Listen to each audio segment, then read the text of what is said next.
little bit of a recap. The whole rostering thing on the team side is all fucked up.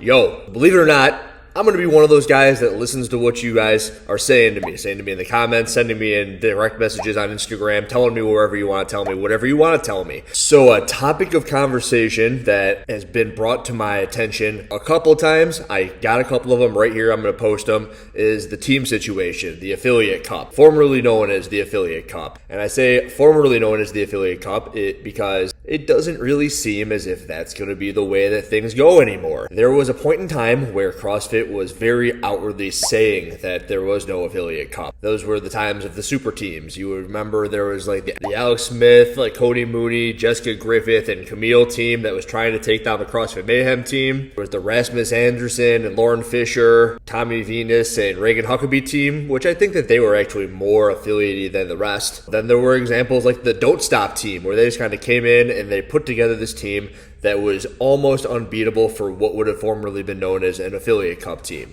And at this point in time, you guys have probably picked up upon the fact that I am a Mayhem fan. Why am I a Mayhem fan? I'm a Mayhem fan, and I outwardly talk positively about them because usually they're doing things the right way. What do I mean by that? I mean, they even have this thing with this showing where they're saying, hey, these are our teammates, and they're doing it before the cutoff line. So it's like January, and they have to have all of their teammates per CrossFit Games rules, told that they're on the certain team by, I believe it's the 13th or 14th of January, so that for the game season, they're working out most of the time at the affiliate. Their location or residence is within 100 miles of the gym. Those are the rules put out by CrossFit to be part of the affiliate team today. In 2019, it was like all hands were like, go whatever team you want, just put them together and have a free-for-all, and maybe it'll make the competition more fun was the idea at that point in time. And was it more fun? I don't know. The team that ended up winning, and winning by a lot, was the Mayhem team, and they were, everybody came from Mayhem. It wasn't even like reaching to pull people in. It was just the Mayhem team.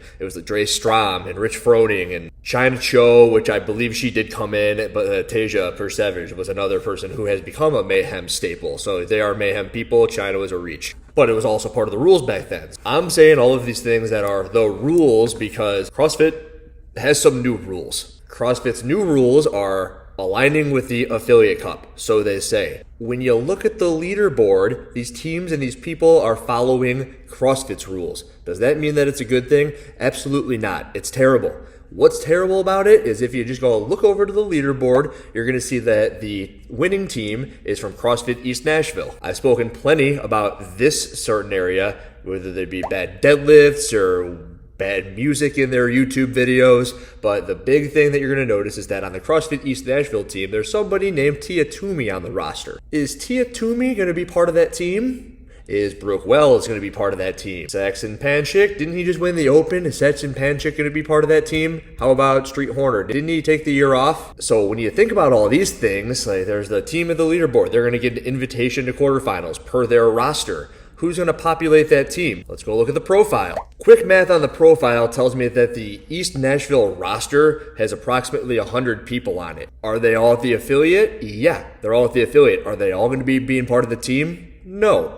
Is it something that an affiliate can put up with and compete against when you have Tia Toomey, Brooke Wells, Saxon Panchik, and Street Horners scores being the ones that populate? No. Who's going to be on that team? I'm going to look at this. Someone named John Colte. I know that he's a former Games athlete. Maybe he's going to be on the team, but did his scores have anything to do with their qualification for the quarterfinals? No. Gunnar Reagan and Will Morad, are they making individual endeavors or are they going to be part of the team? I don't know. There's a guy named Matthew Guy. I've never heard of Matthew Guy, but Matthew Guy can be on this team. This team in which he had no scores on the open workouts that freaking sucked anyway, but Matthew Guy could be a male along with Caleb Gregory. Matthew Guy, Caleb Gregory. They're going to be possibly the males on the 2 male, 2 female team. Females, Katie Gregory. That's good. They're going to have Caleb and Katie Gregory, the male-female husband-wife combo. That'd be awesome.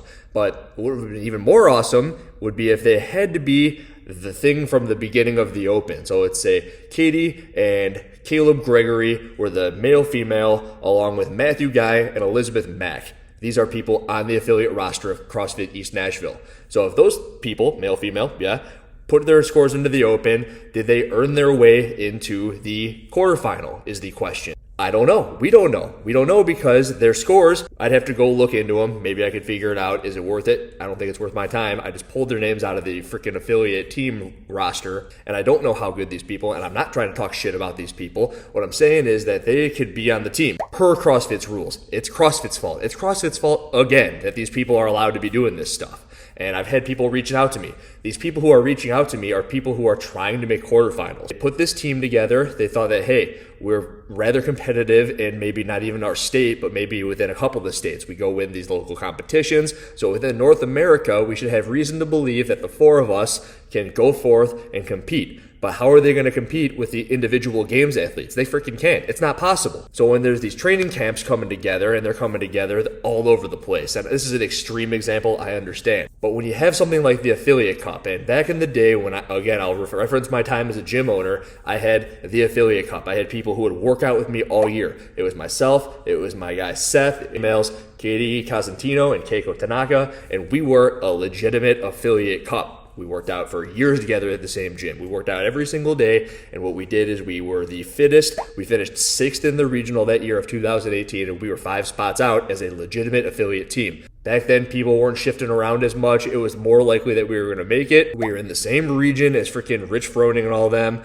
and the CrossFit OC3 teams, and the CrossFit 317 teams, 417 teams, whatever 17 they are. But it was a very cool thing for us, and for my affiliate, and for the affiliate's members, because that's the idea of the Affiliate Cup, wasn't it? So that you can all kind of gather around. And when we were at the regional, we had people who would come all the way to Tennessee from my gym in Chicagoland area. And it was a giant event. There was, upwards of 30 people there. And it was very cool. And there were people who were sending us videos of us being watched on YouTube. And that's very cool. And it could be very cool for somebody like Katie Gregory, Matthew Guy on the CrossFit East Nashville team, possibly. And I don't know who these people are again. And if they're going to be the ones populating this team, they shouldn't have taken the number 1 spot in the open. That is unless they are as fit as possible, as fit as Tia Toomey, Saxon, Panchik, Street, Horner, and freaking Brooke Wells. If they were as fit as that and they finished first in the open, they then have earned their way into quarterfinals. Is this an issue for the top of the leaderboard, for the people who are supposed to be at quarterfinals? Absolutely not. It's not an issue for the people who are supposed to be at quarterfinals.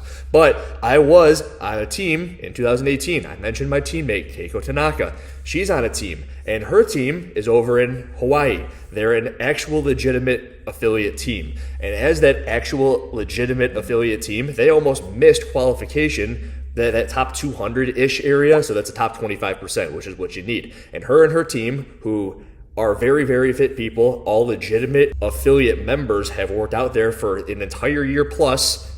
They almost missed it. They almost missed it because of stuff like this massive roster of people. And let's say it wasn't Tia Toomey, Brooke Wells, Saxon Panchik, and Street Horner. Let's say it was just a roster of 100 people. If you have 100 people and everyone's putting in random scores, and maybe you have a games athlete there and a regionals athlete there, and someone who's really strong there, and someone who's really good at burpee box jumps there, and someone who's really good at deadlifts there, and somebody who's really good at wall walks there, and somebody who's really good at dumbbell snatches there, and those people just populate the crap out of the leaderboard, and then you pick rabbits out of a hat on that affiliate roster and say, okay, go ahead and go to the quarterfinals, and then you're screwing over people like the 4 people over in Honolulu or whatever freaking island in Hawaii they're at. It's going to be a nightmare. Why doesn't CrossFit just say, hey, you'll have 4 people, 2 females and 2 males who are going to be on the team. And then they also say stuff like you're allowed 2 opt-ins. So you have to say, this is my optional person 1 female, this is my optional personal 2 male. And those are, they can sub those people in. Maybe those people can have say, and they can help you on your freaking open score to get you into the quarterfinals.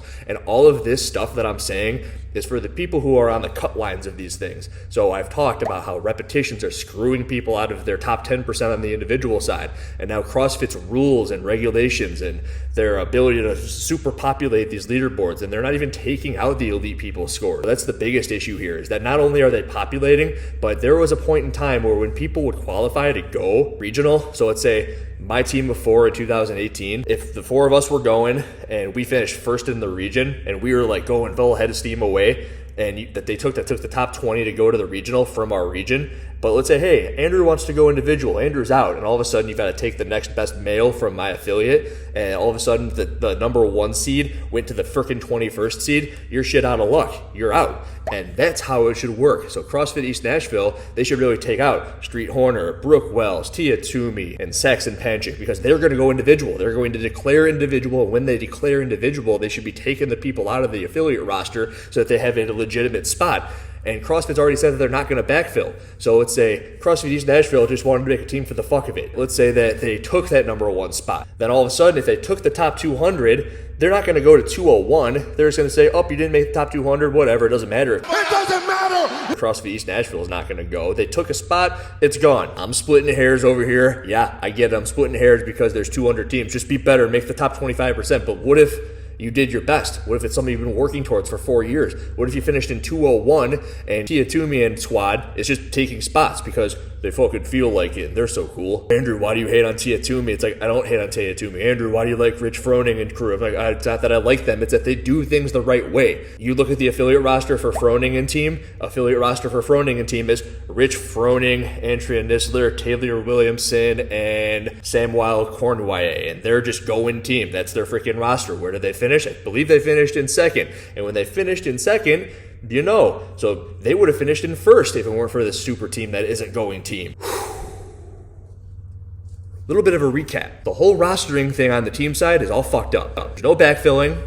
There's no taking names out when they decide to go and do individual quarterfinals. You don't even know who's going to be on the quarterfinal teams until April 7th when they declare. If you wanted to have an affiliate of 500 people, if you want to have a super team, all of people who are really good at wall walks, dumbbell snatch, and box jump overs, and that was one person, but they're not going to be on the team. They're not going to be on the team because they're not strong enough. They're not going to help, but they helped on that workout, but see you later. Is that really a fair thing? I don't think it's fair. I think it's really stupid. And I think it's really stupid that CrossFit's allowing this shit to go on. And they can so easily fix it. Like, again, I said, just let me fix it, guys. Bring me in. Andrew, here's your level head. Your level head. Do you think that this is a good idea? Like, should Tia Toomey be on this team roster? But absolutely fucking not. Get rid of it, CrossFit. Like, what's wrong with you, idiots? Like, how hard is it? Who's making these decisions? It's like, you don't know anything. There's no media team. There's no discussion of anything. It's just like, oh, put your team together, everybody. Oh, yeah, you want to be on a team? Yeah, that's so cool. We're all going to be on a team. You want to go team anymore? No, I don't want to go team. I'm going to go win the CrossFit Games. Obviously, you idiot. Like, everyone knows I'm going to go win the CrossFit Games. And ran. There's my talk. Hope you guys liked it. And Riller, like, subscribe, share this with all your freaking teammates and say, hey, yeah, this guy knows that it's bullshit. It's all bullshit. And Riller, bye.